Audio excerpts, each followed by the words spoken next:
Hello, my name is April Yolanda Silas. I'm simply here in service to the Most High. What I want to do is really nothing. What I want to be is everything in service of our most amazing core concepts. In service not only to the intellectualizing of them, what are their definitions? How do they relate to our lives? How do we engage them? What does it mean to be a foundation student in science of mind, or to move through the various classes into practitioner studies? Those are easy enough. There's a tremendous amount of material written on that. What I want to do is to have us dive more deeply into these concepts. Wake them up with the seasoning of our individuality. Sit with them. Go on walks with them. Think about them. Talk with them. Allow them to dream themselves through us. That's what I'm called to do. Call it mystical, call it playful, call it prayer.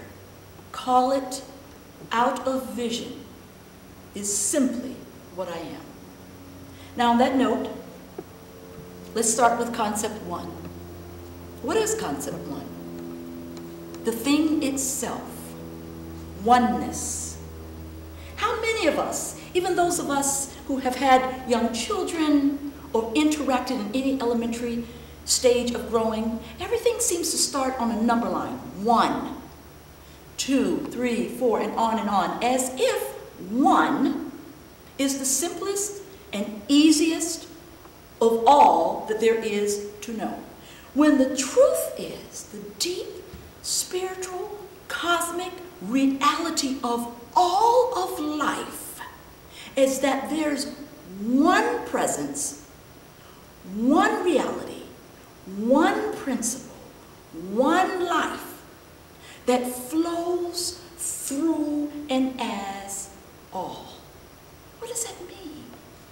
What do we mean when we say there's only one? And there's only one God, or only one spirit, or only one universal principle? What do we really mean? And how profound is really the oneness of which we speak? Before I dive into that, let's think about, so that we can create a sense of shared language. When we say in religious science or metaphysical circles, oneness, what are some of the ways that we call that out? Well, some of us refer to oneness as God, spirit, universal principle, the infinite, and on and on and on. But isn't there a place within us that knows somehow that it's beyond language?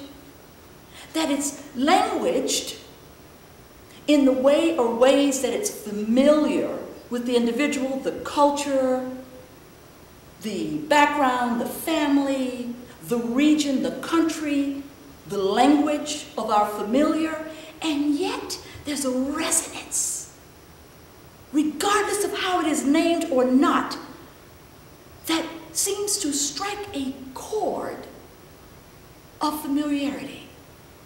That is the oneness of which I speak.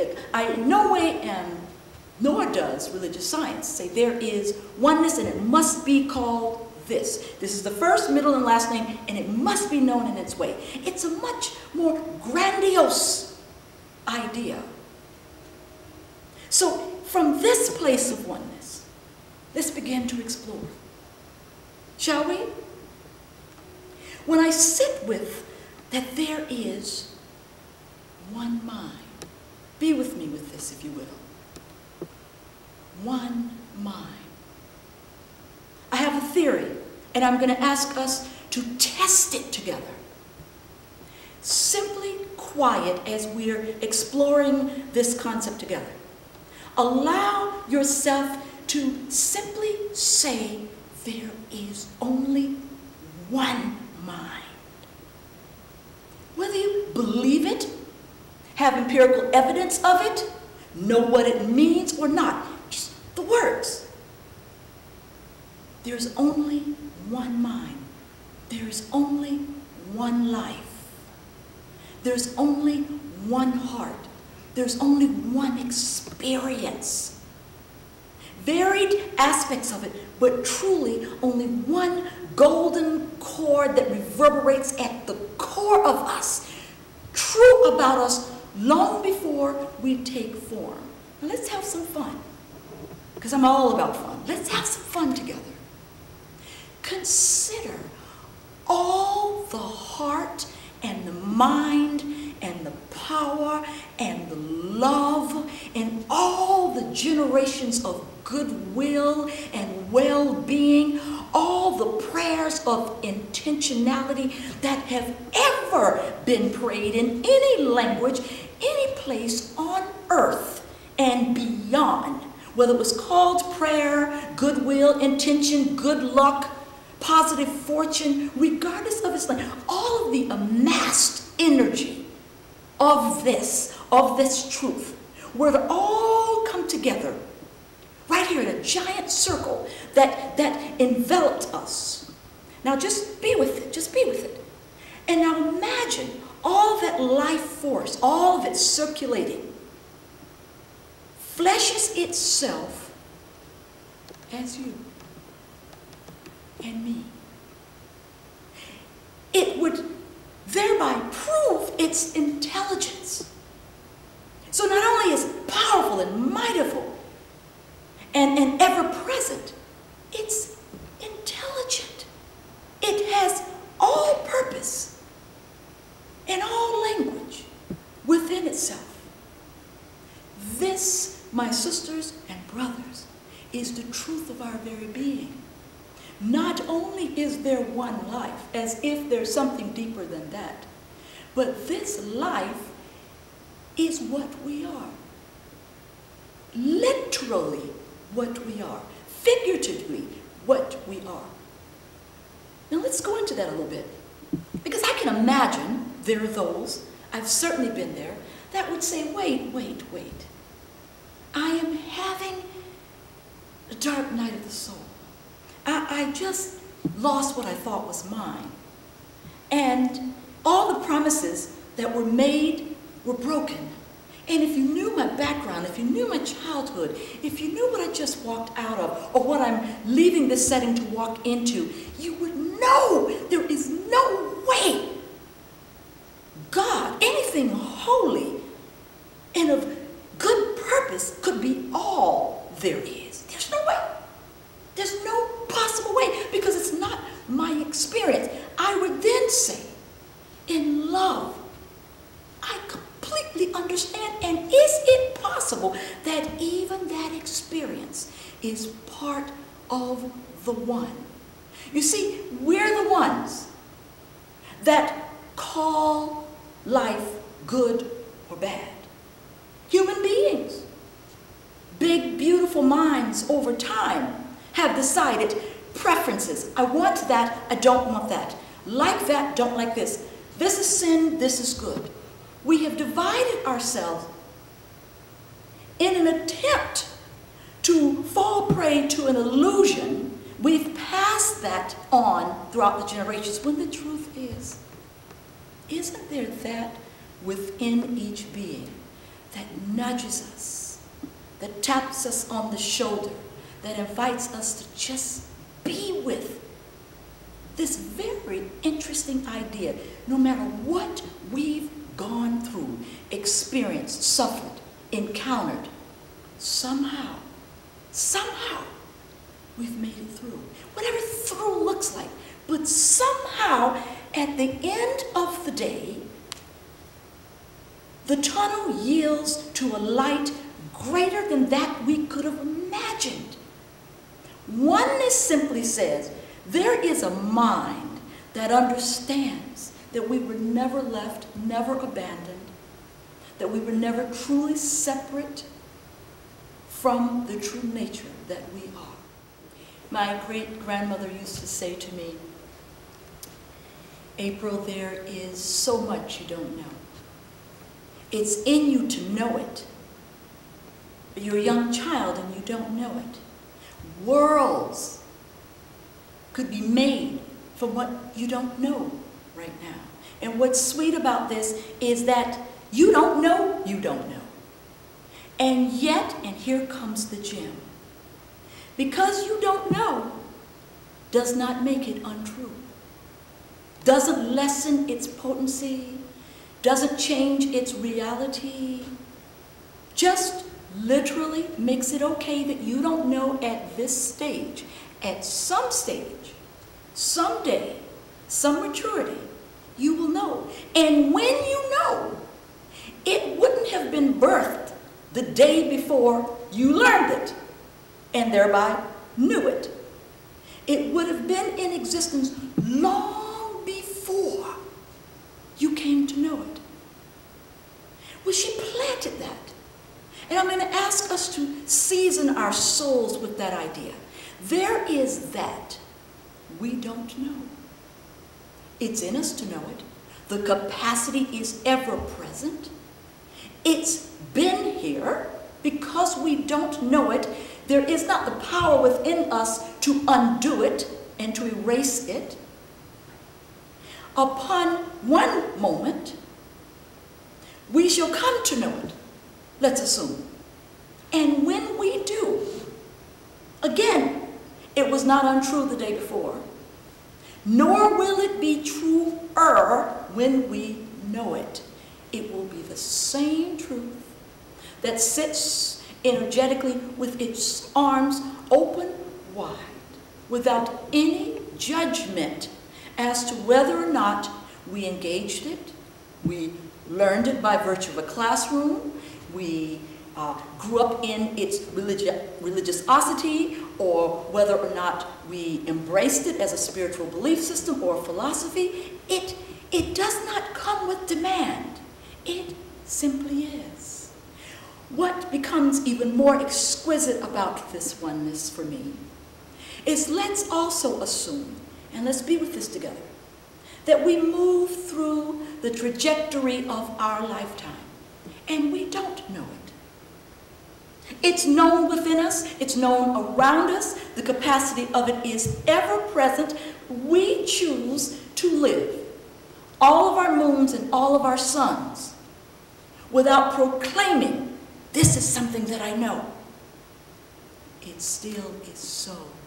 And it holds that being as closely, gifts them as intimately, loves them as deeply, speaks through them, empowers them, blesses them, affirms them, lifts them up as high as the most amazed religious science, metaphysical speaker ever known and beyond. It does not make a distinguishing point what you've done or what you've not done. How is this so? One simple answer. It's what we are. It gives of itself in such a way that our very belongingness, the nature and the essence that we are, regardless of our choice, is the very substance of this one life. The very substance to the core. So much so, it cannot be distinguished, prioritized. There's no hierarchy, if you will. Very wise practitioner brother of mine said recently, how is it that we often claim, I claim the highest, and I claim the most?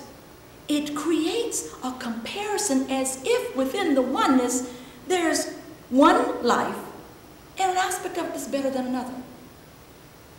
He pointed out to me, the truth is there's only one.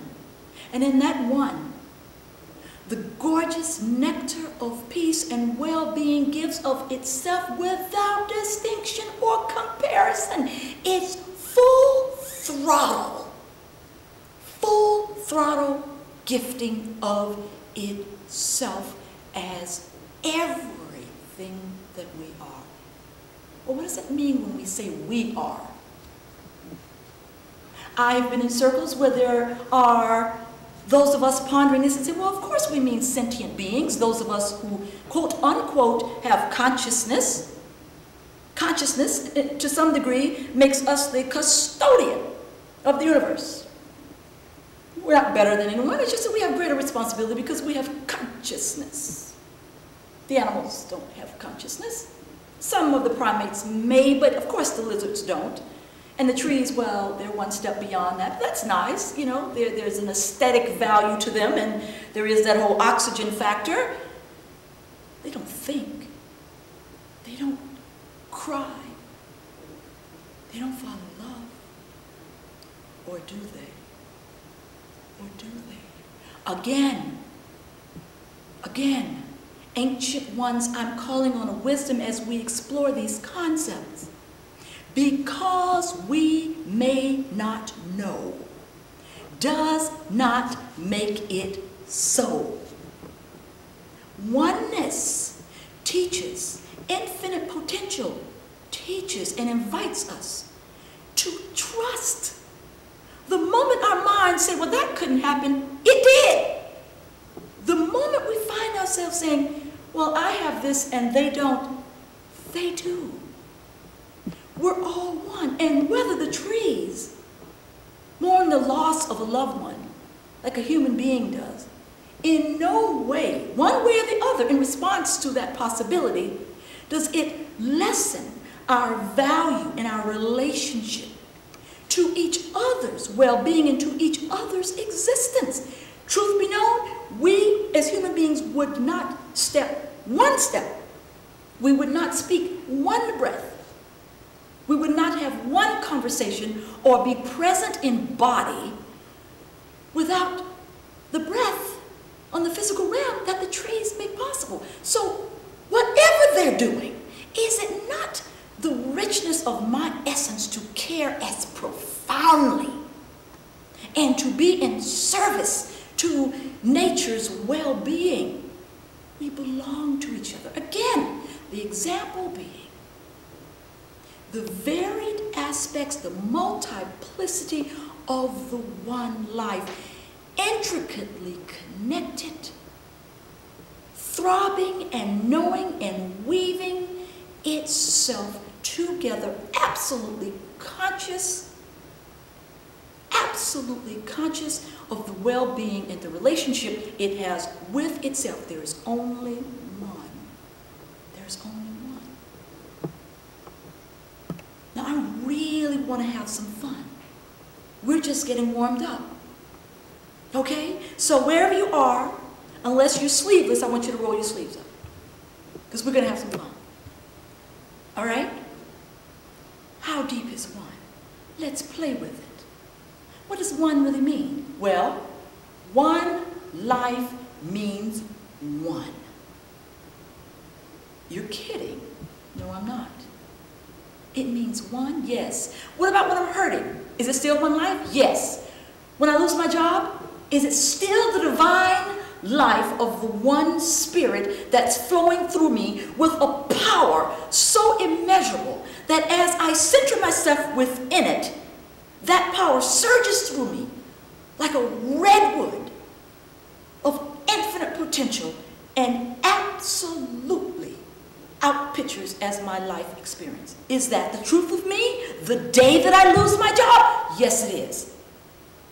The day that my loved one passes on, or that I come up on a diagnosis of some sort, and the entire medical field and all of the PhDs and the MDs and the nurses and assistants all seem to agree thunderously that there's nothing they can do. Am I in the oneness in that moment? Does the one mind in that moment that also is circulating as those amazing beings, does it hear my prayer as I claim that it is my life? Does it electrify beyond the call that I've heard that I am limited to a diagnosis? Does it take me beyond that and allow me to realize a place of health and well-being? Yes, it does. Yes, it does. So one means one. One means one. means one. One is not two, one is one. Just one. Just one. Well, let's keep going.